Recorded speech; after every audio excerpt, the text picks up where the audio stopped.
আপনারা যারা সব পেজে নতুন অ্যাড হয়েছেন তাদের জন্য আজকের ভিডিওটা খুবই গুরুত্বপূর্ণ হতে চলেছে। তো আজকে আমি আপনাদেরকে দেখাবো মোবাইল রিচার্জ করার অপশানে কিভাবে আপনারা পিন সেট করবেন। সো আমি ফার্স্ট অফ অল অ্যাপসের ভিতরে চলে যাব।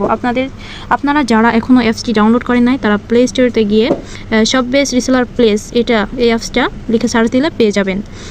তো আমি এখন অ্যাপসের ভিতরে প্রবেশ করব এবং আমার একটা অ্যাকাউন্ট লগ ইন করে নিব। লগ ইন করে নেওয়ার পর এখানে দেখেন লেখা আছে মোবাইল রিচার্জ। তো এখানে এই যে আপনারা দেখলে বুঝতে পারবেন এখানে লেখা আছে এই যে মোবাইল রিচার্জ।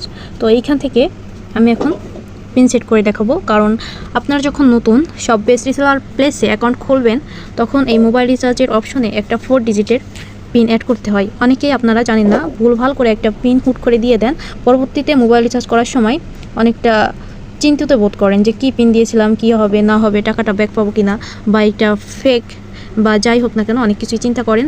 তো আজকে আমি আপনাদেরকে এখানে পিন সেট করে দেখাবো, কারণ এইখানে আপনি যে পিনটা দিবেন সেই পিনটা দিয়েই আপনাকে মোবাইল রিচার্জ করতে হবে, কারণ আপনি যতবারই মোবাইল রিচার্জ করতে যাবেন ততবারই এই পিনটার প্রয়োজন হবে। তাই আপনারা এমন একটি পিন দিবেন যে পিনটা সব সময় মনে থাকে।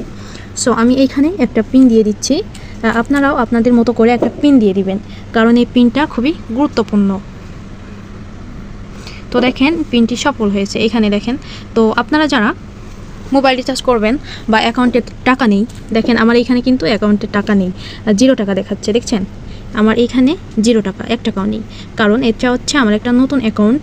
তো এখানে আপনারা কিভাবে মোবাইল রিচার্জ করার জন্য টাকা অ্যাড করবেন সেই বিষয়টা নিয়ে কথা বলি। এখানে দেখতে পাচ্ছেন অ্যাড ব্যালেন্স। তো আপনি যদি এই অ্যাড ব্যালেন্সে ক্লিক করেন তাহলে এইখান থেকে বিকাশ নগদের মাধ্যমে অ্যাড করতে পারবেন টাকা। এইখানে আপনি এই টাকাগুলা অনলাইন ব্যালেন্সের মাধ্যমে অ্যাড করতে পারবেন। অনলাইন বলতে বিকাশ, নগদ, রকেট, ব্যাংক এবং কার্ডের মাধ্যমে। তো এইখানে দেখেন উপরের দিকে লেখা আছে রিসেলিং ব্যালেন্স থেকে অ্যাড করুন। আপনি যদি চান যে আপনি যদি প্রোডাক্ট সেল করে ইনকাম করে থাকেন সেইখান থেকেও অ্যাড করতে পারবেন। তো আপনি যদি এইখানে ব্যালেন্স অ্যাড করতে চান, যদি রিসেলিং ব্যালেন্স থেকে অ্যাড করতে চান তাহলে অ্যামাউন্ট যদি 20 টাকা লিখেন, তারপরে কনফার্ম ট্রান্সফার এটাতে ক্লিক করলেই হয়ে যাবে।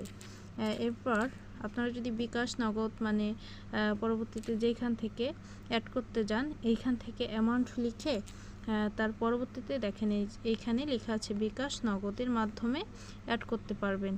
0 টাকা চার্জ, মানে এইখানে 1 টাকাও তারা কাটবে না। সো আপনারা এইখানে শুধু একটা বিষয়ের দিকে খেয়াল রাখবেন, এইখানে আপনারা যে পিনটা দিবেন সেই পিনটা অবশ্যই মনে রাখতে হবে, কারণ আপনি যতবারই মোবাইল রিচার্জ করতে যান না কেন এই পিনটা খুবই গুরুত্বপূর্ণ। সো আশা করছি ভিডিওটা দেখে বুঝতে পারছেন। সবাই ভালো থাকবেন, সুস্থ থাকবেন, আল্লাহ হাফেজ।